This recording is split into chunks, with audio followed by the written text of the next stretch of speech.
to pewnie ucieszy Cię, że do polskich salonów właśnie wjeżdża ich bliski kuzyn, jakim jest Cupra Tavascan.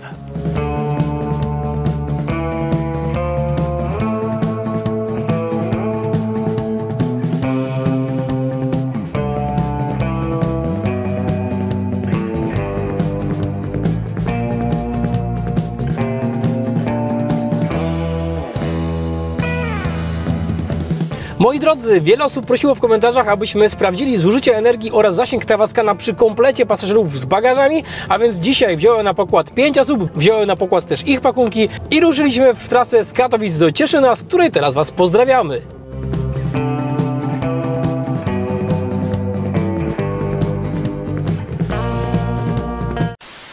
Jeśli miałbym Cuprę Tavascan opisać kilkoma słowami, to powiedziałbym, że to taki Volkswagen ID.5, tylko na każdej płaszczyźnie trochę fajniejszy. No i to by było na tyle. Dzięki za oglądanie i do zobaczenia wkrótce w następnych odcinkach. Jeśli ten film Ci się podobał, to będę bardzo wdzięczny. Nie no, trochę by było za krótko, więc postaram się to myśl rozwinąć i spojrzeć na Tavascana jako na osobny byt. Pierwsze, co warto opisać, to adaptacyjne zawieszenie DCC, które, co warto pochwalić, w testowanej przez nas odmianie VZ jest na wyposażeniu seryjnym. Zawieszenie to w opcjach personalizacji w trybie indywidualnym ma nabadźganych aż 15 opcji od miękkości do twardości resorowania. Faktem jest, że rozpiętość tego zawieszenia będzie bardzo dostrzegalna i to nawet dla laika, jednak według mnie spokojnie może by się ograniczyć do góra 5 opcji. I chociaż Cupra skutecznie rozpala wyobraźnię kierowcy już bazową opcję twardości nazywając Performance, to jednak nie ma się tu poczucia prowadzenia auta o naprawdę sportowym charakterze. Nawet kiedy wszystko co tylko się da ustawiłem w maksymalnie sportowe nastawy, to jednak cały czas czułem, że podróżuję ciężkim i niemałym SUV-em, który odpowiednimi profilami mogę delikatnie usportowić. Owszem, względem opcji komfortowych dostrzegalnie, ale zdecydowanie nie brutalnie. Bardzo wyraźny wpływ na taką ocenę mają też fotele, które w pierwszym odczuciu zdają się być sportowe i mają zintegrowane zagłówki, ale w praktyce ich podparcie boczne jest tu naprawdę mizerne. Nie musiałem wcale przesadnie szarżować, aby zauważyć, że element, który najbardziej trzyma moje ciało we właściwym położeniu, to pasy bezpieczeństwa. To samo jest z układem kierowniczym, który z jednej strony już od bazowej odmiany jest progresywny i super, że tak jest, ale z drugiej jest to nieco inna progresywność niż na przykład w Cuprze Formentorze. Tutaj od skrajnego do skrajnego położenia mamy 2,5 obrotu, jednak dla mnie nawet w trybie Cupra układ pracuje zbyt lekko. Ponownie użyję słowa delikatnie się wtedy usztywnia, ale nie daje przyjemności z obracania wieńcem, jaką z łatwością można było dostrzec choćby w niedawno testowanej Alfie Romeo Stelvio. To, co w trybie Cupra daje nam najbardziej sportowe odczucia, to zespół napędowy, który o ile w trybie Comfort i Performance jest całkiem płynny i po prostu dynamiczny, o tyle w trybie Cupra staje się wręcz nadpobudliwy. Wtedy wystarczy o milimetr zmienić położenie prawego pedału, aby auto reagowało nad wyraz narowiście i właśnie to był element, który dla mnie był najbardziej sportowy w całym samochodzie. 0-100 w trybie Cupra. 3, 2, 1...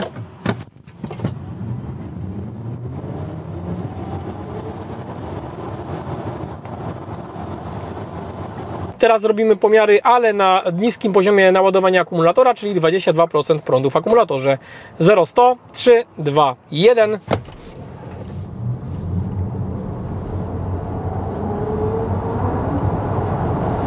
Dobra, mamy to. 80-120 w trybie Cupra. 3, 2, 1.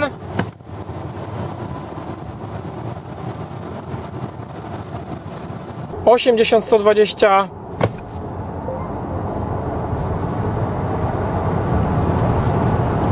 Okay. 100, 140, 3, 2, 1.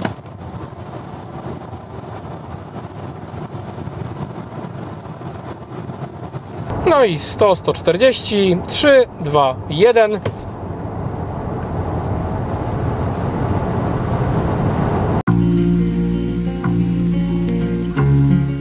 Jego parametry są w zupełności wystarczające i z powodzeniem zadowolą zdecydowaną większość kierowców.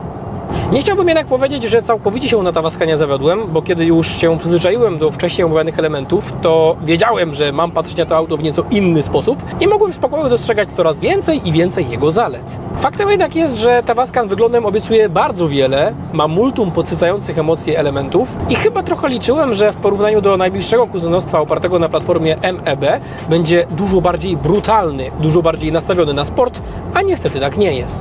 Możliwe, że inaczej patrzyłbym na to auto, gdyby na pokładzie pojawił się pakiet Extreme z bardziej agresywnymi fotelami, ale kto wie, może kiedyś będzie mi dane i takiego Tavascana przetestować i będę mógł się do tego odnieść. Dzisiaj testujemy wersję bez tego pakietu i kiedy już dojdziemy do wniosku, że Tavascan to nie jest rasowy sportowiec, to zauważymy, że jako po prostu elektryczny SUV jest naprawdę udanym pojazdem.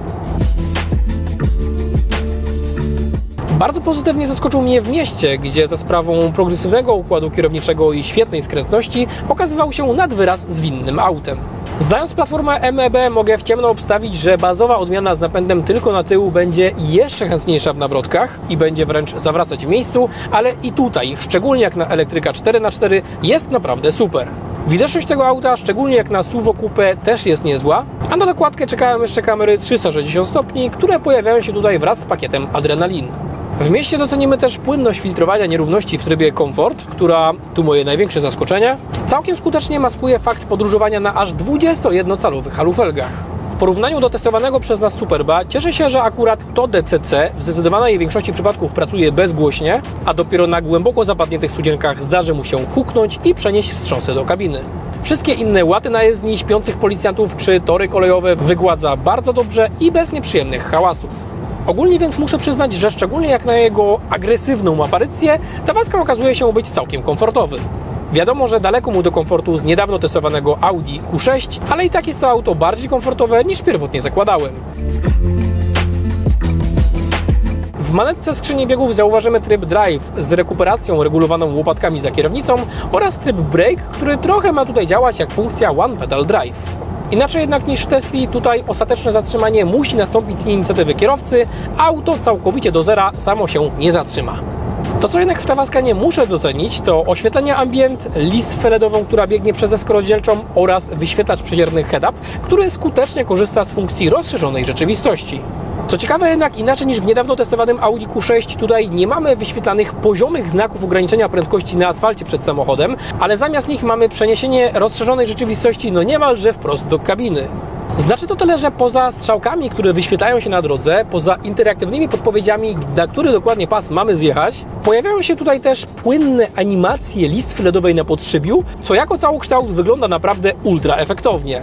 Jeśli wkurzacie się na siebie, bo regularnie zdarza się Wam pominąć właściwy zjazd na autostradzie, to Tavascana powinniście umieścić na samym szczycie listy aut do zakupu, bo żeby w tym samochodzie pominąć wszystkie sygnały sugerujące, gdzie dokładnie powinniście zjechać, to chyba wręcz powinniście zamknąć oczy, czego jednak podczas sprowadzenia nie polecam za bardzo robić. O kurde, mole.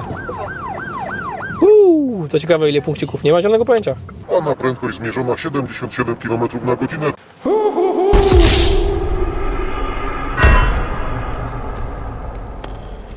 Pana w dniu dzisiejszym pouczę. Proszę przestrzegać przepisów ruchu drogowego. Przysługuje Panu prawo do złożenia zażalenia, bo z mojej strony to wszystko i nie ma Pan żadnych pytań. Życzę szerokiego. Ślicznie Panu dziękuję. Ja nie patrzałem na tego przepisu, czy nadal jest kontrola prędkości. Ja mówię, ja pindole, chwilę na ekran nie patrzyłem, nie?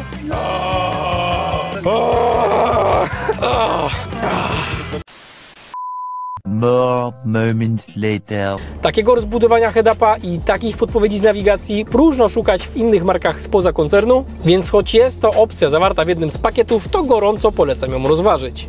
Do asystentów bezpieczeństwa nie zgłaszam większych uwag, bo działają bardzo dobrze.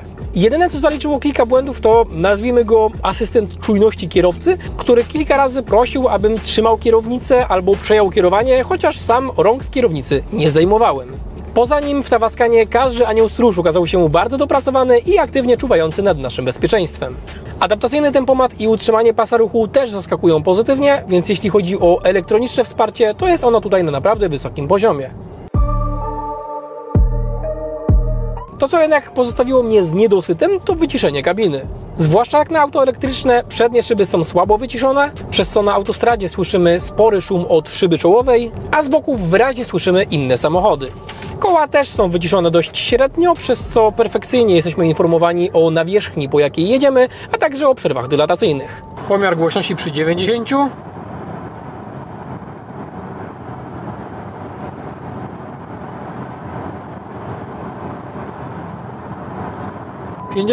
może 58,5 jako średnia, minimalnie 56,1. No i teraz to samo przy 140. Tutaj już słyszę, że będzie głośniej.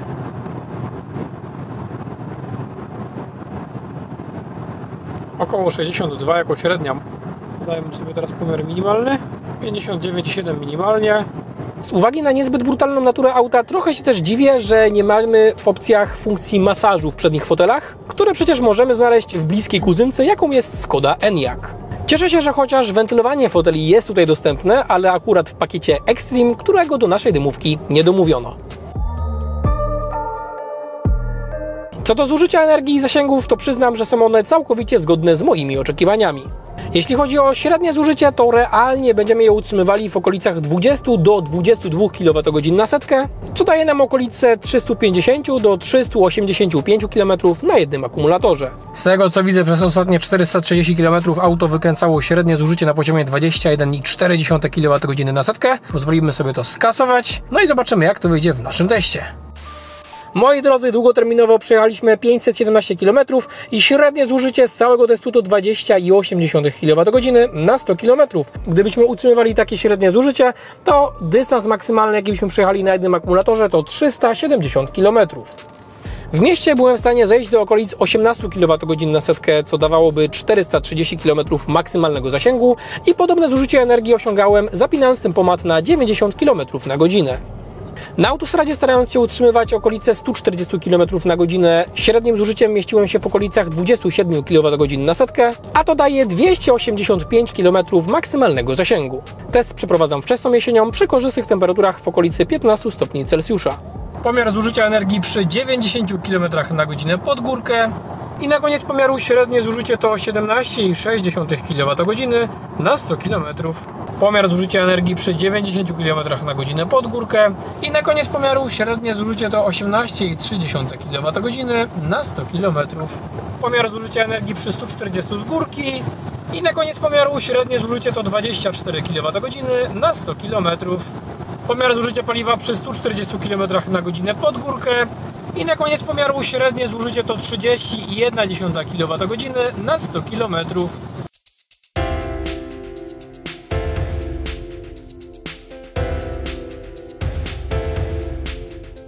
No ale, że wiele osób prosiło mnie, abym sprawdził, jak wypada zużycie energii z kompletem pasażerów z bagażem, to wziąłem na pokład całą rodzinkę i ruszyliśmy w trasę z Katowic do Cieszyna. Oczywiście trasę tę poprzedziłem ładowaniem, aby odtworzyć możliwie jak najbardziej realne warunki użytkowania takiego samochodu. Mogę powiedzieć tyle, że zostało nam 16 km, czyli prawie cała droga za nami. Po autostradzie A1 jechałem raczej z prędkościami w okolicy 120 do 125 km na godzinę. Auto elektryczne nie lubi większych prędkości, poza tym szum trochę by mi zaburzał mikrofon, no a poza tym myśmy dojechali trochę szybciej niż bym chciał. No ale średnie zużycie na ten moment mam 21 kWh na setkę i poziom akumulatora spadł z chyba 82 do 65%. Czy czuję, że jadę z kompletem pasażerów? No raczej niespecjalnie, bo zespół napędowy jest tu na tyle mocny, że pozostawia spory margines elastyczności na dodatkową masę w samochodzie. Pasażerowie potwierdzają, że bardzo wygodne autko. No ogólnie jest spoko samochodzik. No. Da się tym podróżować nawet z pasażerami i z pełnym bagażnikiem. To, na co się skarżą pasażerowie siedzący z tyłu, to uwaga, panel do sterowania trzecią strefą klimatyzacji oraz podgrzewanymi fotelami z tyłu. Dlaczego? Bo jest to panel dotykowy, który jest bardzo delikatny, czyli jak nawet ledwo go muśniemy, to uruchomimy daną opcję albo coś tam przestawimy. No i już się kilka razy z tyłu zdarzyło, że ktoś tam, nie wiem, nogawką spodni może majtnął torebką czy czymś innym i z tyłu gdzieś się włączyło podgrzewanie foteli. Przez chwilę trzecia strefa klimatyzacji była ustawiona na maksymalne grzanie, tak więc to jest takie jedno spostrzeżenie pasażerów siedzących z tyłu, że na ten panel warto uważać. Jednak fizyczne przyciski są wygodniejsze.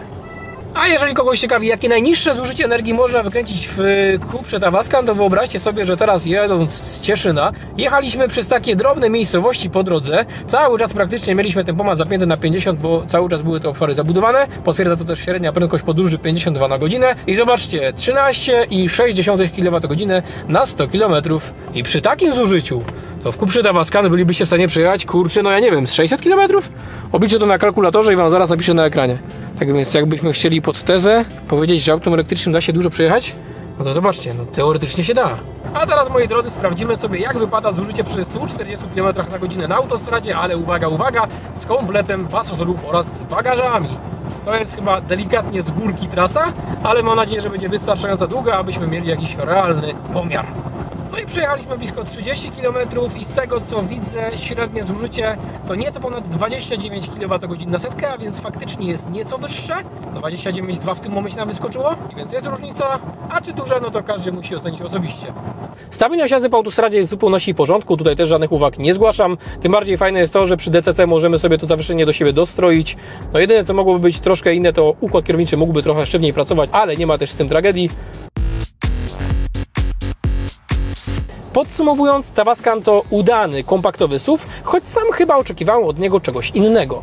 Zdecydowanie nie jest to najbardziej sportowa konstrukcja, a po prostu pojazd do sprawnej jazdy, ale bez większych szaleństw. Wygląda obłędnie i ma sporo gadżeciarskich dodatków, więc jeśli takie są Wasze priorytety, to zdecydowanie powinniście go rozważyć. Sam jednak będę żywił nadzieję, że to jeszcze nie jest ostatnie słowo tej marki i w jakiejś bliżej nieokreślonej przyszłości pojawi się Tavascan na nieco mocniejszych sterydach. Swoją drogą, drodzy widzowie, jeśli chcielibyście kupić taki samochód w Cupra Lelek w Gliwicach, to powołując się na mój kanał możecie zgarnąć dodatkowy rabat na serwis albo na akcesoria do samochodu. Więcej szczegółów czeka na Was w Gliwicach.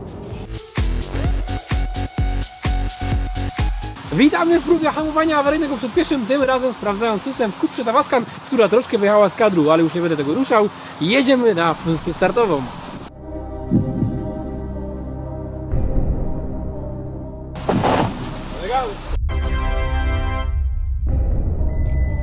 Próba numer 2, jako driver przed żoną ucieka.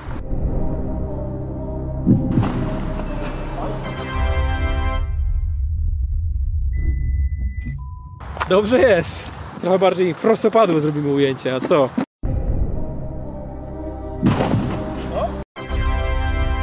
Więc to była próba trudniejsza. Widać, że auto mnie zauważyło odrobinkę później, ale zahamowało pierwszorzędnie. Ostatnia próba.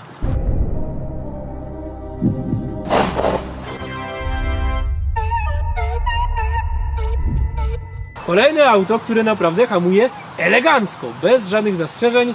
Podsumowując, system hamowania awaryjnego w nowej Cuprze Tavascan oceniamy nad wyraz pozytywnie. Brawo! Na początku zapala się znaczek centralny, chociaż teraz nas auto nie widzi. O, zauważyło nas. Oczywiście wyświetla się też logo Cupry na podłożu przy przednich drzwiach. No i zapalają się też lampki w kamyczkach zewnętrznych, zarówno z przodu, jak i z tyłu. No a dajmy na to, że podchodzimy do samochodu z przodu.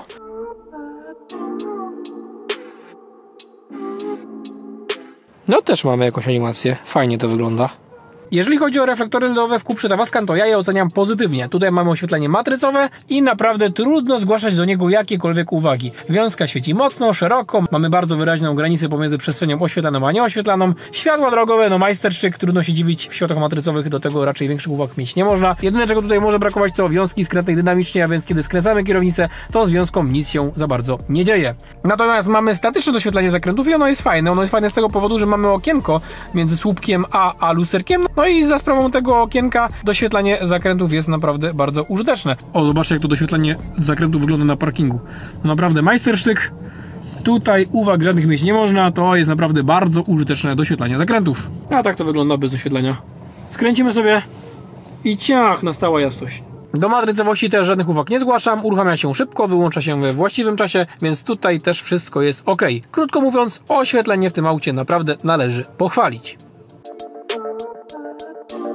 To, czego natomiast za bardzo nie możemy pochwalić, to kamery cofania, chociaż z drugiej strony widziałem w tym koncernie kamery o gorszej jakości. Tutaj niestety ziarna i szumów pojawia się dość trochę, ale z drugiej strony cieszę się, bo obraz cały czas jest czytelny. Nie jest więc idealnie, jeżeli chodzi o jakość, ale jest w zupełności wystarczająco, jeżeli chodzi o czytelność. No a że tej kamery nikt nie wykorzystuje, żeby nagrywać filmy na YouTube, no to trudno się tego za bardzo czepiać. Oświetlenie kabiny standardowo zaczniemy sobie od bagażnika. No i tutaj żadnych uwag mieć nie można, mamy mocne diody zarówno z lewej, jak i z prawej strony i one są bardzo wysoko zawieszone, więc naprawdę bardzo trudno będzie nam je zasłonić jakimś plecakiem albo nawet walizką. To jest naprawdę ok.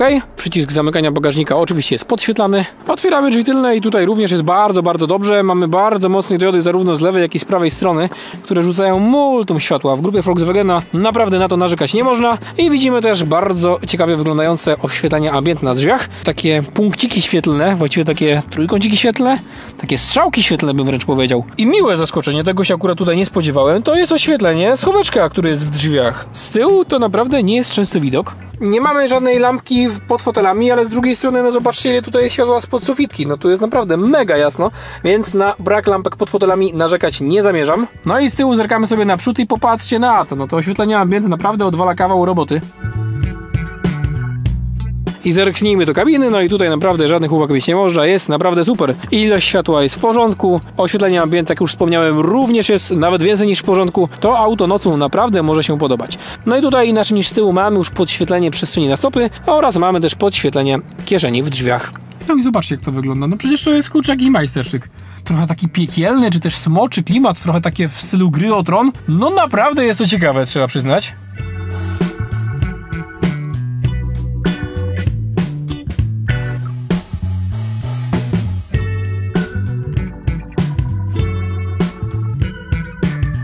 Podświetlenie zauważymy też w schowku, który jest pod naszym wielkim żebrem rekina, nie, przepraszam bardzo, ksenomorfa. Oświetlenie ambient widzimy też w cup holderkach i oświetlenie mamy też w schowku centralnym, więc tutaj naprawdę trudno narzekać. A oczywiście nie muszę wspominać, że w schowku przed pasażerem również lampkę LEDową znajdziemy. No to jeszcze luksometr w dłoni, sobie te światełka zmierzymy. Okej, 2 metry od auta na światłach mijania, chyba mamy rekordzistę, 3920 luksów. Golf miał chyba 3800, jak dobrze pamiętam. 5 metrów od auta, no i lecimy na Szczecin.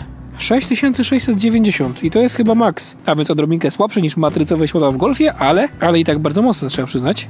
No i dobra, zobaczymy, co będzie 15 metrów od auta na światłach drogowych. 1245 luksów w odległości 15 metrów od auta, a więc zdają się być dosłownie odrobineczkę słabsze niż światła w Golfie, ale nadal okazują się być bardzo, bardzo mocne i są to jedne z mocniejszych świateł, jakie w ostatnich testach się pojawiły.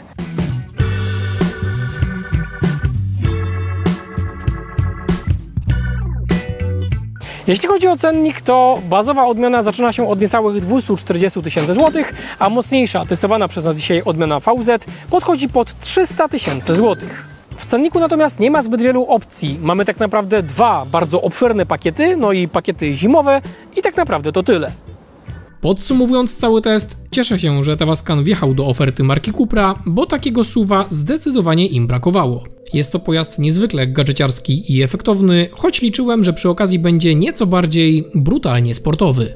Może okazać się świetnym wyborem dla osób, które poszukują elektryka o obszernej kabinie, kompaktowym rozmiarze, świetnej manewrowości i nietuzinkowym charakterze.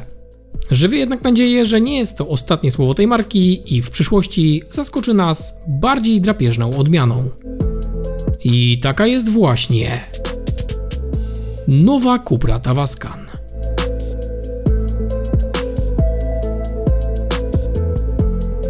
Jeśli ten film Ci się podobał, to będę bardzo wdzięczny za wszelkie formy wsparcia, czy to przez łapkę w górę, czy komentarz, czy podrzucenie filmu znajomym. Niedawno włączyłem też opcję wspierania kanału, przez którą również znacząco możesz wesprzeć moją działalność. Z góry bardzo dziękuję za pomoc w dalszym rozwijaniu treści na kanale, a także dzięki, że jesteście tu ze mną i do zobaczenia wkrótce w kolejnych filmach.